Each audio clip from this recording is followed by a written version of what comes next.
Hello student, welcome back to my channel. मैं doctor Aradhana Tripathi.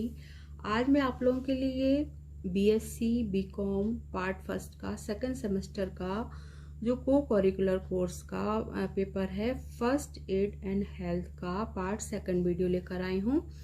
First set में मैंने आपके 50 क्वेश्चन सॉल्व कराए थे और आज मैं आपको 51 से स्टार्ट कराऊंगी। ये कानपुर यूनिवर्सिटी का पेपर है मेरे पास और मेरे पास ए सीरीज की बुकलेट है। आपके पेपर में 100 मार्क्स का पेपर था, 100 क्वेश्चन आए थे जिसमें से आपको 75 क्वेश्चन अटेम्प्ट करने थे और टाइम था 1.5 घंटे का। ठीक है, तो शुरू करते हैं आज का वीडियो।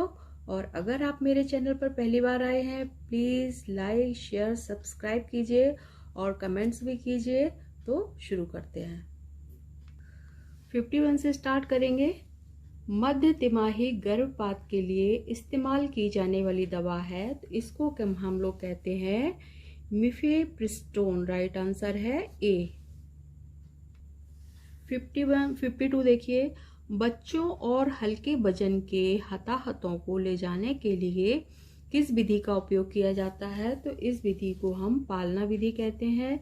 क्योंकि छोटे बच्चे हैं, हल्के वजन के बच्चे हैं, तो हम क्या करेंगे, पालना विधि का प्रयोग करेंगे। राइट आंसर हो जाएगा बी।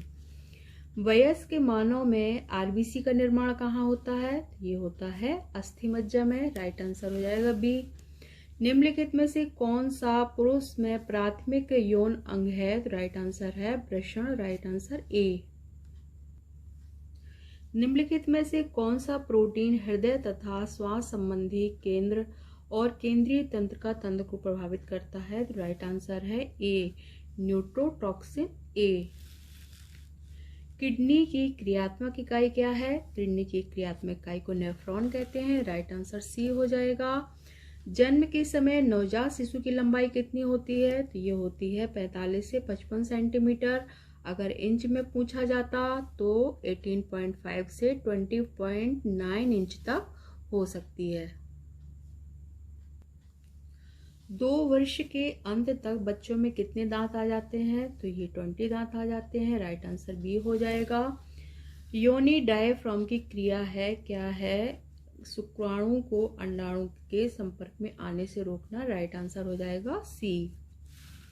निम्नलिखित में से कौन सा यौन संचारित रोग नहीं है, तो इसमें देखिए एड्स, ये तो यौन संचारित है। सिफिलिस भी है, गोनोरिया भी है। यक्षमा क्या है, ये श्वसन तंत्र से रिलेटेड रोग होता है, इसको हम टीबी भी कहते हैं। राइट आंसर हो जाएगा बी। एगोराफोबिया क्या है, एगोराफोबिया को हम खुली जगह से जिसको डर लगता है उसको कहते हैं एगोराफोबिया। खुली जगह का डर एगोराफोबिया कहलाता है। राइट आंसर हो जाएगा ए। कार्पस लूटियम के स्राव का स्रोत है, किसके स्राव का स्रोत है, ये प्रोजेस्टेरोन के स्राव का स्रोत है। राइट आंसर सी हो जाएगा। गर्भ निरोधक की क्रिया है, इसमें है देखिए केवल अंडोत्सर्ग, प्रत्यारोपण और निषेचन की रोकथाम। Right answer A. कृत्रिम श्वसन को के रूप में जाना जाता है हृदय फुफ्फुसीय पुनर्जीवन। राइट आंसर हो जाएगा बी। द्वंद्वात्मक व्यवहार परक चिकित्सा में कितना समय लगता है, इसमें 1 वर्ष तक लगता है। 6 माह से लेकर 1 वर्ष तक का समय लगता है। Right answer D. किस प्रकार के फ्रैक्चर में हड्डी एक तरफ से टूट जाती है और दूसरी तरफ से जुड़ी रहती है ताकि गैर फ्रैक्चर वाली हड्डी को मोड़ दिया जा सके, इसको कहते हैं हम green stick fracture. Right answer B. निषेचित कोशिका कहलाती है, क्या कहलाती है, जाइगोट कहते हैं इसको हम। भारत में राष्ट्रीय परिवार स्वास्थ्य कल्याण कार्यक्रम की शुरुआत कब से हुई थी, ये हुई थी 1952 से। अभिघातक के बाद के तनाव विकार के लक्षणों में शामिल है क्या है, कई अलग अलग जीवन की घटनाओं पर चिंतन करना। राइट आंसर है ए। किडनी एंजाइम को स्रावित करके रक्तचाप को नियंत्रित करती है, किस एंजाइम को स्रावित करती है, इसको हम कहते हैं रेनिन। Right answer A. निम्नलिखित में से कौन सा संवेदी अंग नहीं है, त्वचा, आंख, मुंह, कान। राइट आंसर क्या है, मुंह संवेदी अंग नहीं है। Right answer C. निम्नलिखित में से कौन सा स्त्री प्रजनन का अंग नहीं है? तो ये क्या है? वीर नलिका। ये क्या है? पुरुष प्रजनन अंग का अंग है। और अंडाशय एक जोड़ी, गर्भाशय, ये क्या है? स्त्री प्रजनन अंग है। राइट आंसर हो जाएगा बी। अग्रपाद की सबसे लंबी हड्डी कौन सी है? तो ये है ह्यूमरस। Right answer B.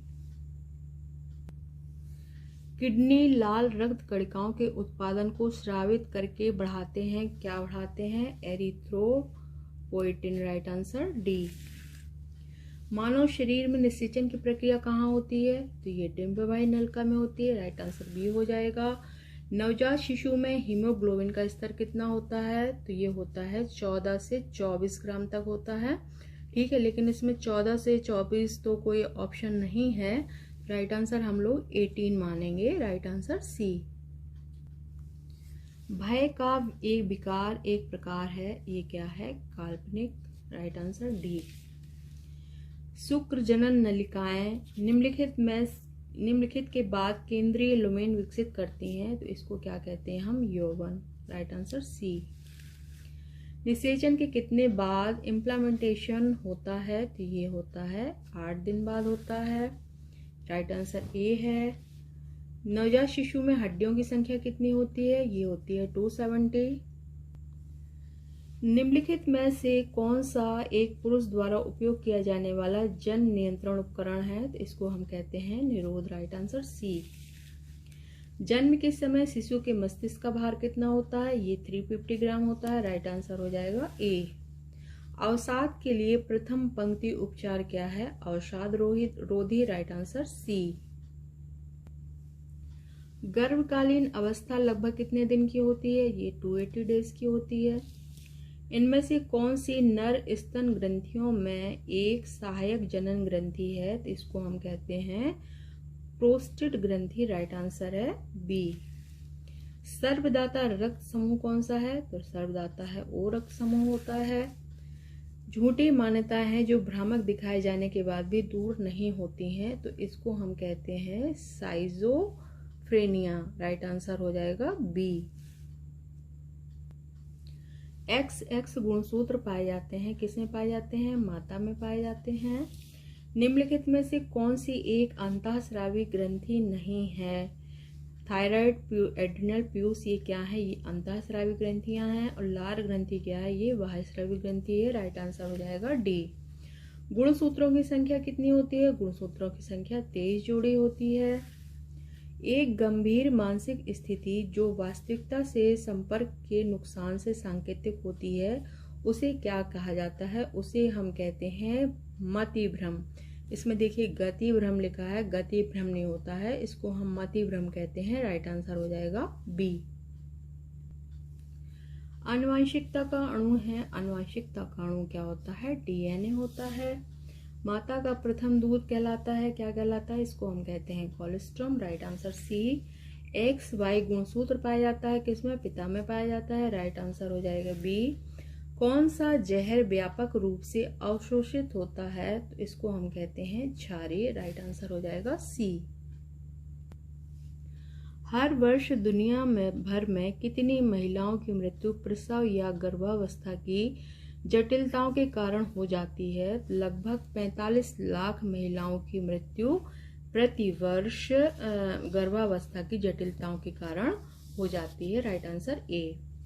जानवरों के काटने से कौन से लक्षण दिखते हैं? सिर दर्द एवं बुखार, मुंह से झाग निकलना, जी मिचलाना एवं उल्टी, उपरोक्त सभी। राइट आंसर हो जाएगा उपरोक्त सभी। निम्नलिखित में से कौन सी प्रसवपूर्ण तथा प्रथा स्वस्थ गर्भावस्था के योगदान कर सकती है? पोषण, दैनिक विटामिन एवं फॉलिक एसिड, व्यायाम। राइट आंसर क्या है? उपरोक्त सभी। Right answer D. बिच्छू दंश के बाद कौन कौन से लक्षण दिखते हैं? त्वचा के रंग में परिवर्तन, दृष्टि समस्याएं, उपरोक्त दोनों, ए और बी। राइट आंसर हो जाएगा सी। लास्ट क्वेश्चन देखिए बच्चों, जीभा का मुख्य कार्य क्या होता है? जीभा का मुख्य कार्य होता है स्वाद की अनुभूति करना। ओके स्टूडेंट, मैंने आपके 100 क्वेश्चन सॉल्व करा दिए हैं। आप लोग मैच कर लीजिए और मुझे बताइए कि आपके कितने क्वेश्चन करेक्ट हुए हैं और नेक्स्ट वीडियो में मैं जो बीए के बच्चों के लिए को करिकुलर वाला पेपर आया था फर्स्ट एड एंड हेल्थ का, वो मैं सॉल्व कराऊंगी। तो मिलते हैं नेक्स्ट वीडियो में। अगर अच्छा लगा हो तो प्लीज़ लाइक शेयर सब्सक्राइब कीजिए। Thank you for watching.